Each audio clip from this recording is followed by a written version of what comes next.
¿Qué tal amigos? Como pueden evidenciar, ya me acompaña aquí en los estudios de Enlace Nacional a la destacada doctora Mónica Yaya. Ella es especialista en temas de contrataciones con el Estado, habida cuenta que ha sido la presidenta del Organismo Supervisor de Contrataciones del Estado, OCE. Como es sabido, el próximo 23 de abril entra en vigencia el nuevo reglamento de la Ley de Contrataciones del Estado, la Ley 32.069, bajo el Decreto Supremo, el reglamento amparado en el Decreto Supremo 09-2025. Doctora Mónica, muy agradecido de contar con su presencia. No, agradecida estoy yo. Muchas gracias por esta entrevista para hablar de temas muy importantes, como por ejemplo el que acabas de tocar, la nueva Ley de Contrataciones Públicas, como se va a llamar ahora. Públicas, ¿no? Efectivamente. ¿Qué es lo novedoso, lo beneficioso de esta ley, tanto para las entidades del Estado como para los proveedores? Mira, acá lo primero que tenemos que explicar para todos los que nos ven y nos escuchan es la importancia de la Ley de Contrataciones Públicas, hasta ahora llamada Ley de Contrataciones del Estado. Y la importancia radica en primer lugar porque esta norma debería intentar solucionar los graves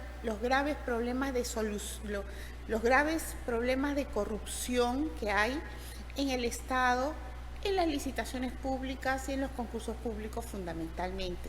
Esta norma debería ser una norma anticorrupción, ¿no?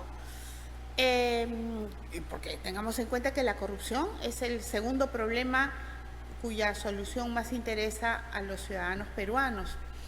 Pero lamentablemente, desde mi punto de vista, la nueva Ley General de Contrataciones Públicas no solamente tiene problemas técnicos, sino sobre todo que no soluciona los gravísimos problemas de corrupción que se dan en las licitaciones y concursos públicos. Y eso se nota, por ejemplo, en la fase de la ejecución contractual. No es un secreto, y quien diga que no sabe lo que voy a decir está mintiendo, porque normalmente los que logran firmar un contrato con el Estado tienen muchos problemas para obtener el pago por los servicios que han prestado, por las ejecuciones de obras, por los bienes que han vendido. ¿Y por qué tienen problemas? Porque los malos funcionarios de hospitales, de salud, de los gobiernos regionales, muchas veces antes de autorizar el pago piden su soborno, su parte de ese pago que le corresponde efectuarse al contratista. Piden, ¿no? Te autorizo el pago, pero una parte es para mí, o cuánto me va a tocar.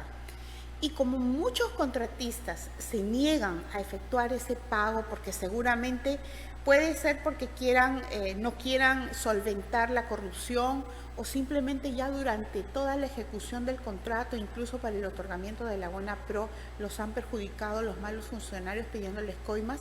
Muchas veces en la parte final ya los contratistas no quieren entregar las coimas. ¿Y qué es lo que hacen los malos funcionarios públicos? Pues le dicen, perfecto, no te pago y tendrás que irte al proceso arbitral. Los obligan a iniciar un proceso arbitral para que cobren lo que el Estado les debe. Ese tema es uno de los principales problemas en las contrataciones del Estado, porque le da el mango de la sartén a los funcionarios públicos que piden coima, a los contratistas que solamente están exigiendo que se les pague lo que se les debe. Y además ocasiona un grave problema económico, sobre todo para las MIPES, porque al no pagar lo que se le debe a los contratistas, se rompen las cadenas de pagos de las que tanto hablan los ministros de Economía y Finanzas, ¿no? Y hay, aparte de estos errores que no solucionan los problemas de corrupción, que yo no creo ya que sean errores, sino que son el modus vivendi de muchos funcionarios públicos, y por eso esa norma no cambia, no se beneficia de ninguna manera ni al Estado ni a los contratistas. Aparte de eso, hay otros errores realmente vergonzosos, porque revelan falta de tecnicismo en la elaboración de las normas. En la nueva Ley General de Contrataciones Públicas dice que se sancionará al funcionario público que retrase el pago cuando ya exista conformidad por la obra, por el servicio o por el bien entregado. Entonces, ¿qué va a significar esta norma? ¿Acaso el funcionario público se va a apurar en pagar?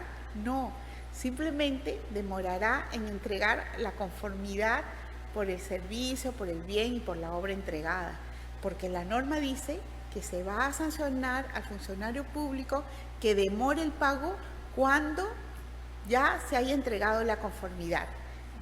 Es lógico, pues van a esconder la conformidad para no incurrir en la famosa falta grave por demora en el pago al contratista. Entonces, realmente la Ley General de Contrataciones Públicas deja muchísimo que desear. Es lamentable esta información que me brinda, ¿no? Porque prácticamente tenemos 30 años de que se creó el antecedente más antiguo del OCE, después el Consucol en el primer gobierno de Alberto Fujimori, allá por el año 93.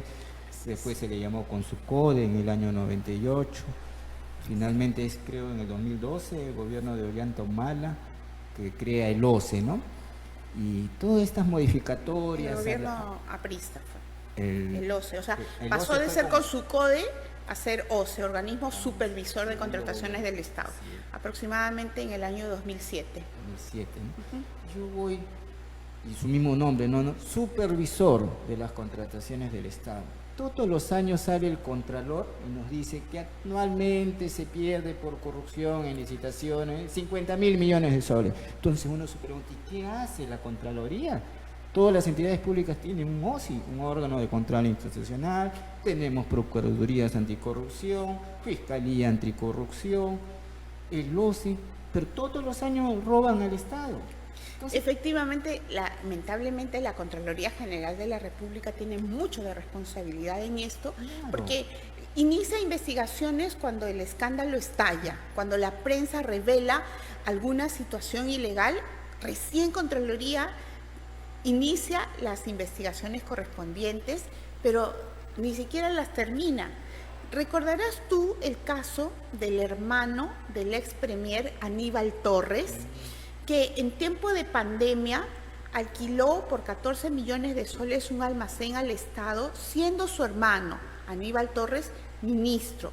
Eso está prohibido por la ley, todavía está prohibido. La nueva Ley General de Contrataciones Públicas tiene excepciones que yo sé que van a ser el cajón desastre, pero solamente quisiera terminar ese ejemplo de cómo la Contraloría no hace bien su trabajo. Una vez que revelamos la existencia de ese ilegal contrato del hermano del ministro por 14 millones de soles con el Estado, inmediatamente Contraloría emitió su informe, ¿no? Y señaló que ese informe debía ser declarado nulo, porque estaba violando la ley. La ley decía que el hermano de un ministro no podía contratar con el Estado. Ninguna empresa en donde el hermano del ministro sea apoderado podía contratar con el Estado. Algo similar pasó del rector de la UNI cuando tenía su hija de ministra de Economía. La famosa María Antonieta Alba, lo mismo, el contrato se tuvo que declarar nulo. ¿Usted lo denunció públicamente? Lo denuncié públicamente, ¿no? Con esa ministra del gobierno de Martín Vizcarra, que dicho sea de paso, los funcionarios del gobierno de Martín Vizcarra se están reciclando ahora, tratando de aparecer pues en... Hay una candidata a la presidencia. Sí, lamentablemente hay una candidata a la presidencia y yo creo que antes de ser candidata, que es su derecho político, ella debería deslindar de los actos de corrupción del señor Vizcarra y denunciar lo que haya cometido este señor en ESalud, que es una importante institución que maneja gran cantidad de recursos públicos y que tiene directa incidencia en la salud de los asegurados del país. Pero regresando un momento al ejemplo del hermano de Aníbal Torres. Bien, amigo, era la entrevista a la doctora Mónica Yaya, que evidentemente ha durado un poco más. Vamos a interrumpirla ahí y ya en un próximo programa completaremos esta entrevista. Inclusive abordamos sobre la situación del partido aprista peruano, habida cuenta que ella es militante del APRA.